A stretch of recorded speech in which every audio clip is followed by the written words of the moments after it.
In this section, I want to talk about mobile phones and their special role within the IoT systems architecture. Mobile phones, as we discussed before, typically plays the role of a fog node or a IoT gateway. However, they also have the capability to play the role of an edge node, where they have a bunch of sensors connected to it. There's a reason why the mobile phones are quite common in IoT architecture, because they are freely available to be used. For example, if you are developing an application, IoT application related to agriculture or delivery or supply chain, most of the people carry a mobile phone. So if you want some kind of gateway, it is makes sense to use the mobile phone as a gateway. You get the data from edge devices to the gateway into the mobile phone and do some processing and send it to the cloud. And then at the same time, unlike other gateways, the mobile phone has a display which end users or the stakeholders can interact with that. There are upsides to using the mobile phone, which means that there are a lot of sensors connected to it. So you can see camera sensor, audio sensor, light, proximity. There is a temperature sensor, sometimes heart rate monitors. So you often see that people use these devices within wearable and healthcare domain. And then the downside is that these devices are mobile and resource constrained, depend on the battery. So you need to make sure that you are using the mobile phones in a reasonable manner, because if you are using it too much within your IoT application systems design, you will be forcing the people who are using them to charge them every 3-4 hours or every days. So when you are using the mobile phone, you need to make sure that you are not going to be a significant burden to the end user by putting a lot of workload into the mobile phone, and then it get drained, the battery, and then it forces them to recharge and try to find power sources to charge the batteries.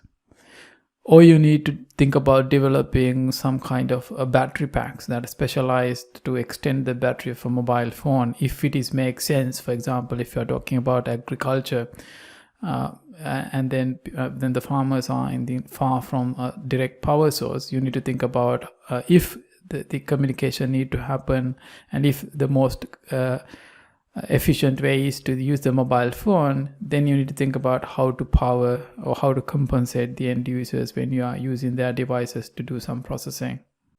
Let us now go through the fundamental challenges of mobile computing. So there are 3 fundamental challenges. So first, mobile devices are resource constrained. That means that it has limited computation, it has limited display, it has limited sensing and communication capabilities. At the same time, the mobile devices rely on batteries.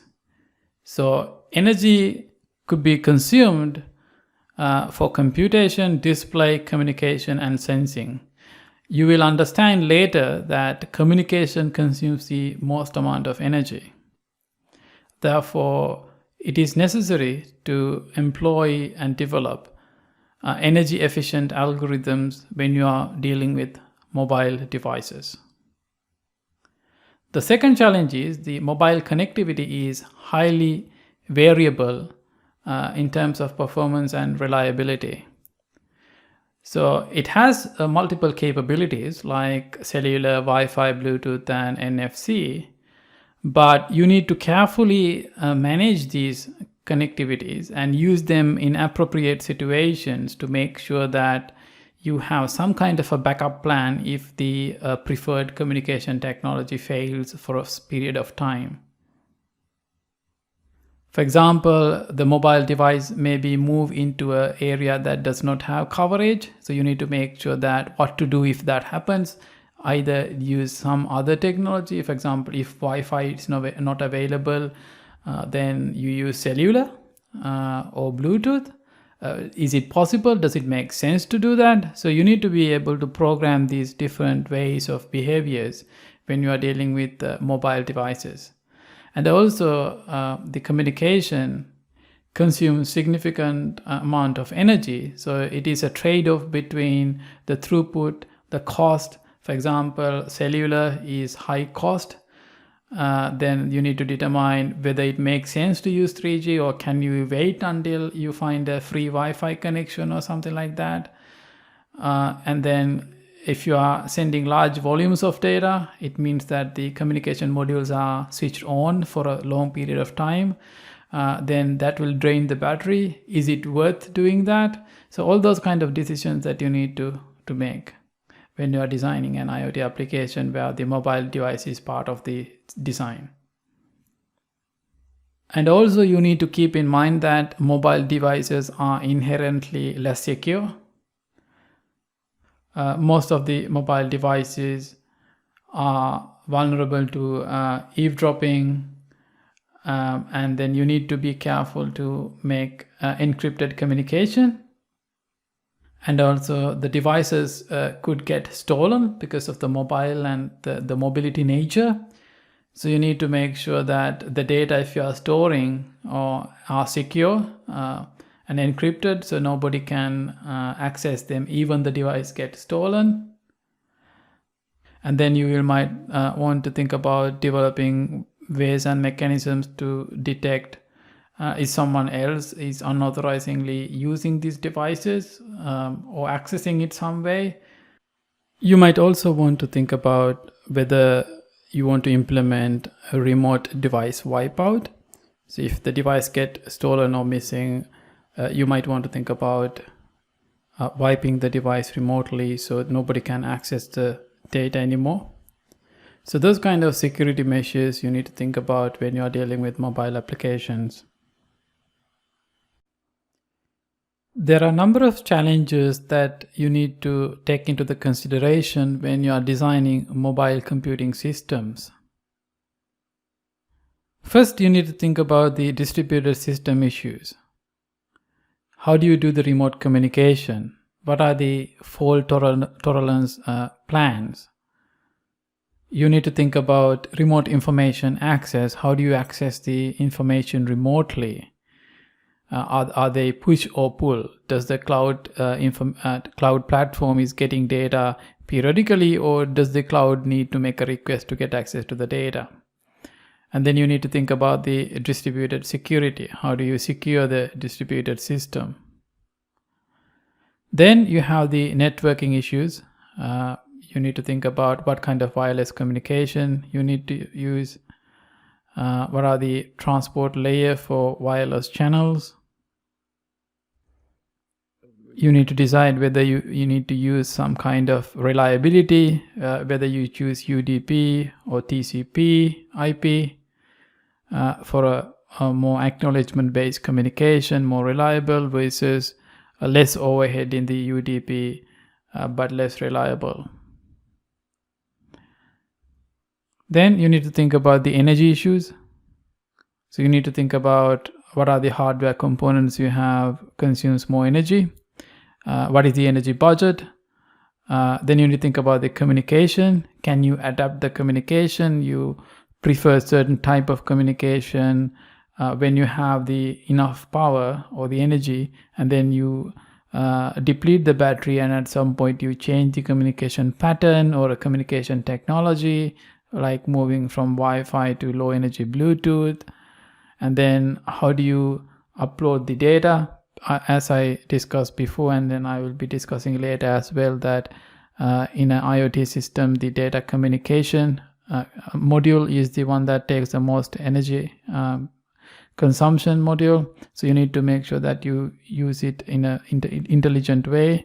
So you need to think about what is the ways that you can save, do some processing and reduce the amount of data that you upload. So the amount of time that the energy the communication module need to be awake or be active is reduced, which means the energy consumption get reduced.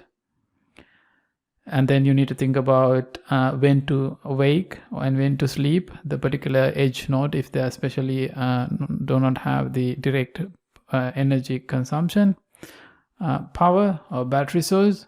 And also you need to think about what kind of energy harvesting technologies that could be used, like solar or any other technology that can be used to harvest the energy rather than someone going and replace the batteries or recharging. Then you need to think about how often you need to change these batteries. You need to calculate that and have a plan and have a cost plan around that. HCI, or the human computer interaction, is the other issue. So you need to think about it has limited interfaces, limited interaction of devices like input and output. You need to think about economics. So if someone is developing a mobile system, how do you interact with, how the users are interacting with? Is there any particular way of interacting with that? Like, does the eye strain is a problem, or how do you read the display, or whether it is a mobile display? Because mobile computing systems does not necessarily say mobile phone. It could be a smaller device or it could be a bigger device, but it says a mobile system. So are they supposed to look at the device when it is moving? So all these kind of human interaction side of the things you need to be consider. So we will be discussing human factors in a dedicated lesson at a later stage. Then you need to think about database issues. You will need to think about how do you manage disconnected operations, because the unreliable communication, you start a database procedure, but what happens if the two devices disconnected? And also you need to think about the weak consistency, which means that you might have different data formats coming from different devices and in different order. So how do you manage these different data structures coming in different delays? And then when you need to process like events, how do you combine them together in the cloud to make sense and do some analytics on top of that? Then you need to also think about privacy issues. For example, you need to think about location information, whether you need to share the location information. Does it matter how granular you need to share the location information? For example, whether the GPS coordinate is necessary, or is it can be like the city or the postcode or a country is necessary, is sufficient to do the processing. And then you need to think about what kind of activity recognition, if you are involved with humans, does it really necessary? And then how do you want to track it, and where the processing or the activity recognition would happen? Does it happen in the mobile phone, or does it need to be sent to the cloud in order to do that? And then also you need to think about some security issues like encrypted communication or encrypted storage.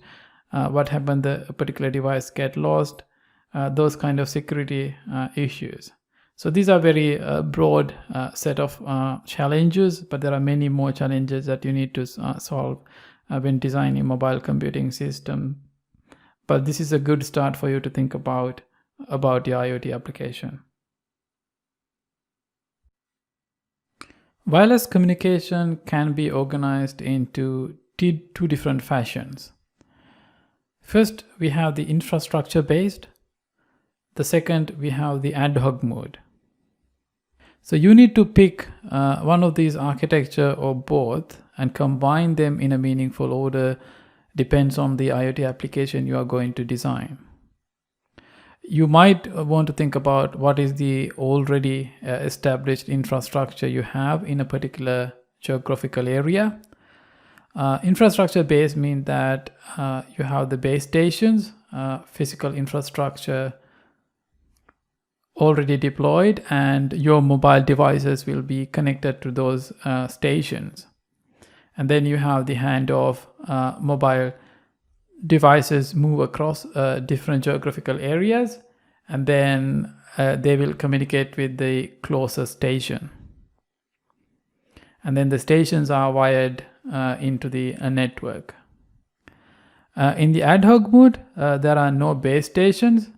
So node can only transmit to other nodes within the link coverage. So you can see on the image, If they are within the coverage, they can pass on the message to each other. They will organize themselves into a network and then route among themselves. So there's no permanent infrastructure available.